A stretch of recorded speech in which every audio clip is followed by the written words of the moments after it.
What is going on, guys? Welcome back to the channel. My name is Miguel. You're watching Miguel EDC, the channel where we talk everything EDC gear. Here today, we're going to be doing a quick review and overview of this knife right here. Of course, we're talking about the Giant Mouse Riff. This is the liner lock version, and yeah, we're gonna get into it, right? Talk about the good, the bad, the ugly, everything else in between. Been able to gather some feedback after carrying this knife here for some time, and I finally have enough feedback to share with you guys as part of a comprehensive review video. So first things first, a shout out to Lefty EDC, aka Kevin, for the opportunity to check out this knife, and also this knife will be linked down below in the description, as well as any other knife that you see in this video. So if you're interested on picking yourself up one of these right after this video, or if you are just ready to make the purchase, right, it does help out the channel when you use those links, but that is entirely up to you and at 100% zero extra cost. So first things first, let's do a quick measurement. Let's get things off to a start here. We're looking at around 5 3/4 overall length. That blade length is going to be about 2.5, and the cutting edge is going to be about 2 inches. This guy's a little bit of a dancer. Check him out, right?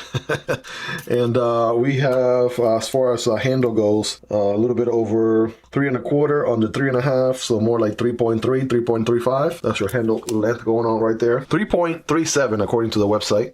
To be exact, 2.44 inches is the blade length according to the website as well. So we have, what do we have as far as materials here? We have MagnaCut, CPM MagnaCut going on this one, which is pretty neat, right? Awesome premium steel, definitely desirable. And we have the Ace logo on this side, Giant Mouse logo there, and nothing else on the other side. So pretty minimalistic billboarding going on, which I appreciate. This one is sort of like a drop point, sort of like a sheep's foot drop point look to it. You know, a blend of Wharncliffe, sheep's foot, and drop point all in one, if you ask me. It has a stonewash finish going on all across, and it has a flat grind going on, full flat grind for the most part, right? It barely cuts off about right here, but mostly a full flat grind for the most part. And as far as the handles, we have a micarta scales going on here with stainless steel liners inside. Great fit and finish overall. We also have a sort of like a brass looking back spacer here, right? Aluminum or brass going on there.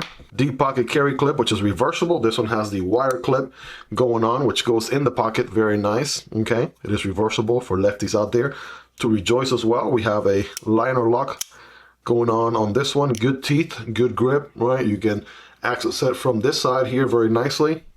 And I want to say the liner lock itself is not as stiff as it was on the Giant Mouse Ace jack. That one was a little bit stiffer for some reason, but here it's decent, right? Not too stiff. And this knife is also made in Italy, from what I understand. So originally this one was made by Riyadh in China. I believe this one now is made in Italy, from what I understand. So they kind of shift OEMs there to Italy. Same deal with the Giant Ace Jacked. That one was also made in Italy as well. And yeah, let's do a quick size comparison on this one to give you a quick ballpark, kind of where this guy stands.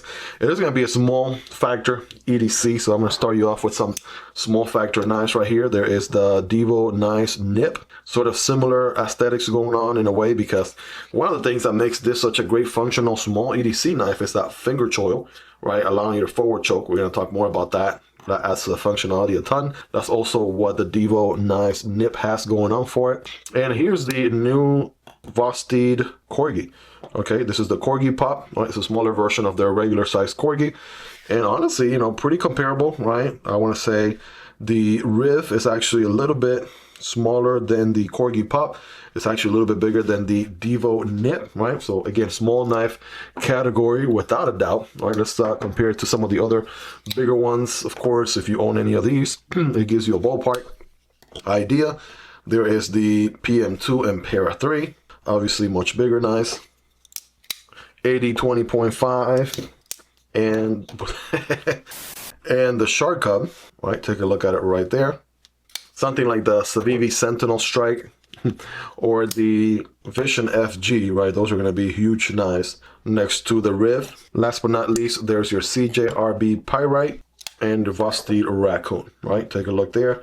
Of course, we're talking about a small knife. We said that from the beginning, but again, this is just to give you an idea in case you own any of these other knives as a whole. All right, what is the action like on this guy? So we have a flipper deployment back here, and then we have a very signature blade cutout. This is a collaboration between Jesper Boxness and Jens Ansel, and this is very kind of unique to their knives. If you take a look here at the CRKT Pete, right, you'll see some similarities on that blade opening, right? That is Voxness designs at its core, right? Sort of unique, you know, the sign language, just like the Spidey knives have the round circle going on, which is unique to them, right? Same deal going on with these. So yes, the action is great. That flipper deployment is money every single time. Good, well-tuned detent. All right, take a look there, and boom, it fires every single time. The reverse flick, bam, money as well. You just load it, bam, and just fired it at any time, and the thumb deployment is good also, right? So every single one is great, and you know me, right? Personally, I enjoy a knife that has multiple deployment options, right? Love me a knife that has good, you know, obviously performance, good build quality, and the fidgetability aspect of it as well. I factor all that into my purchasing decisions, right, for my knives that I buy, and this one certainly has that fidgetability going on there with the multiple deployment options as well. There's a nice round finish to the spine of the blade here, which is nice. I noticed that, so a standard grip here is going to be like a 3-finger grip, right? Your pinky sort of out in left field. But this knife, I believe, was intended for you to forward choke the entire time. Because if you make use of that finger choker right there, boom, you are locked and loaded. I noticed the jimping isn't even back here. It's somewhere around here in the blade. So yeah, it falls perfect where your thumb will fall, and you're good to go. You can get some slices done with this guy and make use of that tip right there, right? Very good tip for utility cuts, drug cuts, and things like that. X-Acto knife style if you needed to. And this thing is sharp, right? That is an understatement. You'll see this thing in action later in the video, cutting through some paper and cardboard. I know it's a very scientific paper cutting test, but you'll see that in just a moment. But yeah, other than that, we have, I want to say, doesn't feel like bearings. I'm not sure if these are bearings. They feel like phosphor bronze sort of washers going on in there. All right, check out the blade there. It's nice and aligned, right smack in the middle where you want it to be. And there's even some jimping going on here with the backspacer, by the way, which sort of looks really elegant. This gold with sort of green micarta combination going on. I don't know what it is about it, but I kind of dig it. I kind of dig it because, you know, sort of they go together. These are colors that definitely pop together. It's also your lanyard solution or lanyard hole right there as well. And yeah, adds additional jimping. Check out the pocket clip, right? It's actually milled on the other side too, with the filler sort of screw right there. So you can mount it on the other side. It'll be nice and flush. This thing goes in and out of the pocket really nice because the clip screw there is nice and flat. Check that out. So let's do a carry profile. So this thing is nice and small, right? A little bit tall, right, in the pocket. So, you know, compared to something like the Pete right there, right? You guys take a look. It's compared to the Divo NIP. Okay, so sort of that small, short length, maybe a little bit wider. Not going to be as slim as something like the Corgi Pup or the Vosteed Chipmunk, for that matter. But the length is about the same. Just a little bit wider, a little bit taller, if anything. What about thickness here against something like the Corgi? Like the Corgi Pup, it's actually going to be a little bit, maybe about the same, honestly. All right, you guys take a look right there. Maybe yeah, very comparable. The riv is a tad bit thicker. Next to the Divo NIP, right? The Divo NIP is going to be a tad bit thicker there. And back to something like a Para 3. Very comparable to the Para 3. And the Demko AD 20.5 is going to be a little bit slimmer, right? So yeah, it carries really good in the pocket. This thing makes a great fifth pocket knife. I really enjoyed carrying this one as a secondary, only because at the time of carrying this knife, I'm already carrying some other knives. I really like the combination of the Vosteed Nightshade, full-size Nightshade. I ended up carrying these two at around the same time. If you think about it, right, both of them sort of have a very similar shape blade, right? This one's more sort of like a leaf, right? This one's more of a drop point. This one has a little bit more belly, but I kind of like like carrying this combination for some reason. I ended up carrying both. The Nightshade was my primary, and the Rift made a great secondary, great fifth pocket knife as well in the jeans. So yeah, really good combination. It could be your primary if you live in a zone where you're limited to a very small sort of a restrictive knife law that allows you to only carry a certain length blade or what have you. This would be a good solution for that for the most part. The blade here, as far as blade stock thickness goes, we have 0.12. Again, that is the channel average, right? Most knives that I see that I put under this camera lens here are 0.12. And as far as the handle is 0.48, which honestly that's pretty close to half an inch, and half an inch is the average that I see here in the channel as well. So pretty decent measurements right there. This guy, let's see, does it have any milling? I don't see a ton of milling. I only see about 2 holes, but they're tiny holes on both sides, but that's about it. So let's do a quick weight. This thing is really lightweight, not heavy by any means. All right, here we go. Moment of truth, right? Just for comparison, that FRN Pete was 2.5, and this one comes in at 2.5. I promise you I did not plan this at all. Right? I just literally took this out of my toolbox, and you just wanted to make a point there about the Jesper Voxness design, but crazy enough, right? One is with FRN, a little bit bigger knife, comes in at that 2.5, and this guy is smaller with micarta, and also a 2.5. So very interesting right there. So yeah, not heavy, not extremely light. This is a good weight to it for a small knife like this one. Let's do a quick hardware check. As per usual, my tools are highly recommended and linked down below. And let's see, let's start with a TA, and I want to say they've done it right. I see TA in the pivot, which is not a captive screw for some reason. I'm not sure why. Let's see, we have the pocket clip as a TA, and the body screws are TA. So everything is TA, which that is a W. A captive pivot screw would have been nice, but again, doesn't take away from the functionality of this one. It still gets the job done, and I got to give them props for using the bigger hardware. As you guys know in the channel, TA is always preferred or preferable over T6 any day of the week, and that's what they've done here, even on a small knife. So yeah, no excuses in 2024 if you know, you're looking into buying a premium knife. You know, it should have TA. The idea is that with T8, of course, you'll have less possibilities of that hardware stripping as compared to a T6, so therefore it's more preferable that way. And let's go ahead and do a scientific cutting test here, shall we? We're going to cut some paper and some cardboard. This one is not brand new out of the box. It definitely has seen some use with other channels. Again, as part of EDC's knife pass around, so check out Lefty's channel if you haven't already. So let's see.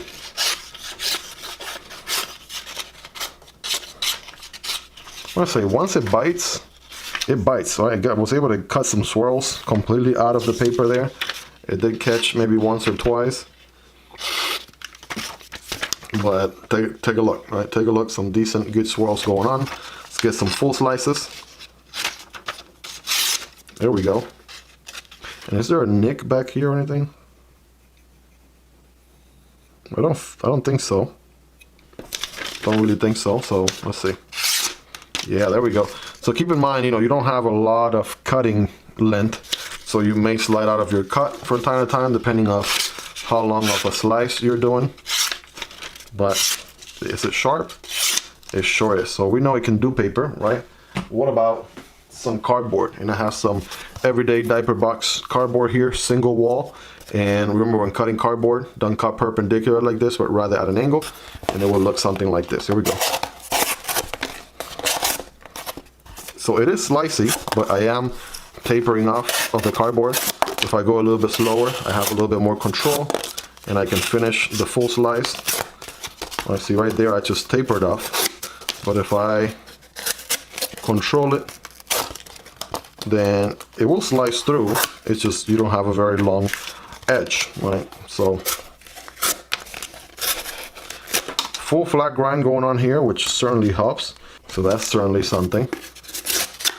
But yeah, as an everyday EDC use little knife right here, this one is certainly going to put in some work for you, no doubt about that. Is it going to be the greatest knife for long-term cardboard cutting? Probably not, but for cutting some cardboard here and there on the fly, opening up packages, cutting tape, paper, envelopes, you know, whatever your EDC day task throws at you.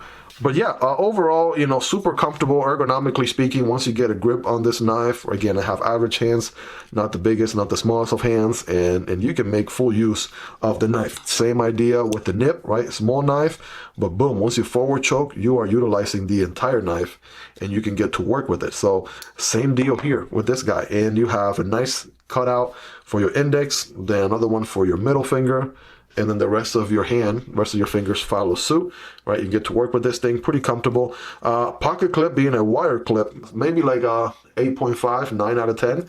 So that feels pretty good as well, and it is reversible, so give them props for that. The knife itself could be used by lefties, right? Sort of like this, as I'm demonstrated with my very untrained left hand. And it is a liner lock, so as compared to a frame lock, it really helps with putting on, you know, avoiding, you know, putting unnecessary pressure on the lock bar. As you know, with a liner, with a frame lock, that is typically an issue. If you end up putting additional pressure on the lock bar, it makes it difficult to deploy the knife. But here, that is not the case at all. So good call. For a small knife, a liner lock is more fitting, if you ask me. So yeah, you're able to activate it, engage, disengage the locking mechanism pretty good. Let's see, up and down, no play, side to side, no play. That's rock solid and in place right there. So what is there to say that I haven't already mentioned about this knife, guys? It's yeah, pretty good experience overall, especially if you're already a fan of giant mouse knives, right? Then you are already sold, because you know they provide good build quality, good materials, right? Attention to detail. So this one is no different, right? I can't get over the fact that this one likes to dance a bit when you put it on the table. So sometimes I put it like that. There you go. There's no dancing going on now. But yeah, if you like giant knives, if you like giant mouse knives, then you are gonna love this one. You sort of had to kind of understand and be a fan of sort of the design for Jesper, Voxness, and Jens Anso. The Riv is sort of like a smaller, more refined version of their Biblio Flipper, right? Which is also another pretty good knife from Giant Mouse as well. There's a version for this one with titanium and a couple of different other offerings as well. Again, this knife is linked down below for you to check it out. If you're watching this video trying to make your final decision about buying this knife, I'll say, you know, if you don't mind the smaller size, you know, which again, you know, there's knives for everything. So, you know, you don't always have to carry the biggest knives. A lot of people think that, oh, you know, it's a smaller knife, so automatically it must be a bad knife. No, not really. Up until this day, one of my favorite knives is the Divo NIP, and it's a small knife, right? The idea there is that you can carry it anywhere. It's less of an issue. There are a lot of tasks where you need to open up a package or something where a small knife is going to get it done, a lot less cumbersome than using a larger knife for that task. So works great as a primary, especially if you have restrictive knife laws where you live. It works great as a secondary as well, and just overall pretty elegant, very nicely done, great finish, right? Didn't see any flaws anywhere. And I'll tell you the truth, the more I see this knife, and I really was thinking about this while I was carrying it up until recording this video, I can't find anything. Like, I can't find any flaws, I can't find any reason why I would not recommend this knife. So yeah, this is a solid pickup, solid knife to have in your EDC arsenal. If you don't already own one of these, again, I can't think of any negative at all. If anything, like, check this out. The plunge grind ends about right here, right where my fingernail is, and you can get a bajillion sharpens out of this thing, and you're not gonna have a smile anytime soon. So that should make Jared from Nice Knives really happy right there, if anything. But yeah, man, like, this is done really good. They're doing something really well there in Italy, right? Again, a step up from the feel on the liner. Not as stiff, easy to actuate as compared to the one in the Giant Ace Jacked that I checked out from Giant Mouse. This is now my second Giant Ace or Giant Mouse knife that I'm looking at, and yeah, this is definitely a pretty good solid one. So check it out if you haven't already. It will be linked down below in the description. Again, it does help out the channel if you end up making a purchase through those links, but that is entirely up to you and at absolutely zero extra cost.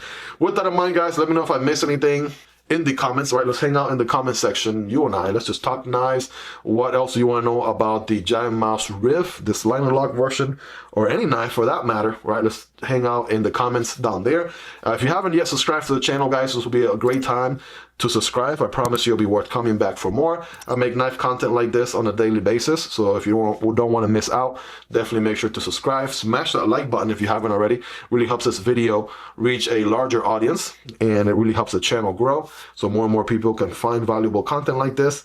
And quite a different knife for sure, right? This one here is a CRKT, the Pete, right? This is a budget knife right here. This one is usually on sale for like $15. So check out the unboxing and review on the Pete if you haven't already. Certainly a beater budget knife that you can't go wrong with as well. I've had mine for a long time now and always performs great. So check that one out. I'll put a video card for that one here so you guys can check it out next.